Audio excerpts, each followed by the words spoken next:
the previous videos, we mentioned about various stages of the tendering process, which involve the pre-qualification stage, the issue of tender document, receipt and review of tenders, and award of the contract.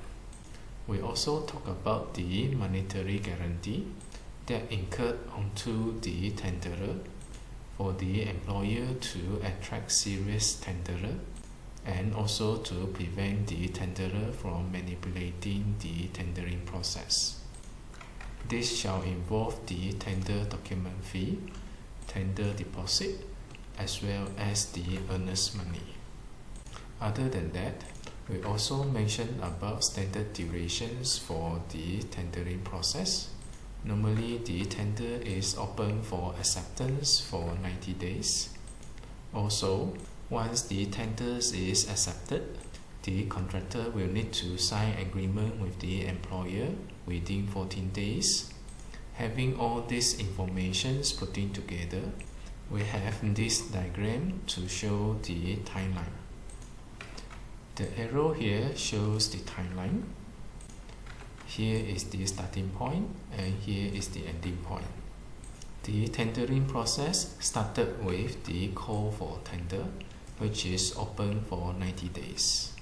Then whoever contractor is interested will need to acquire the tender document from the employer, which at the same time the contractor will need to pay for the tender document fee as he take the tender document.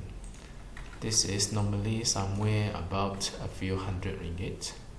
And then the tenderer go back and do the homework, study the specifications and details, look into the BQ, and start quoting for the price. Once everything is done, the tenderer will need to submit the tender to the employer, which at the same time will need to pay for the tender deposit.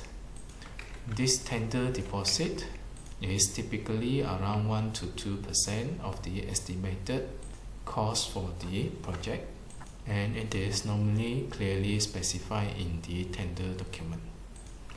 This entire process happens within that 90 days of calling for tender. Once date is due, the employer will review the tender.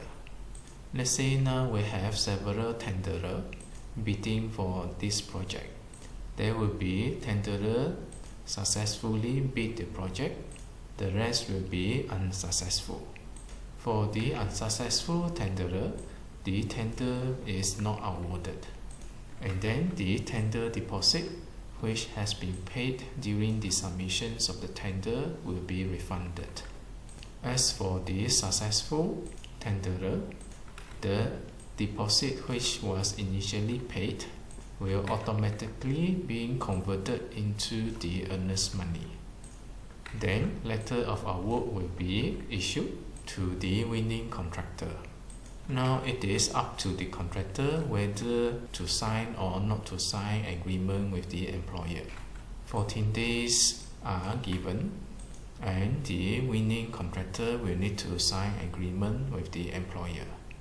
If the contractor chooses to sign within the 14 days, that means contract is formed and this earnest money will be refunded.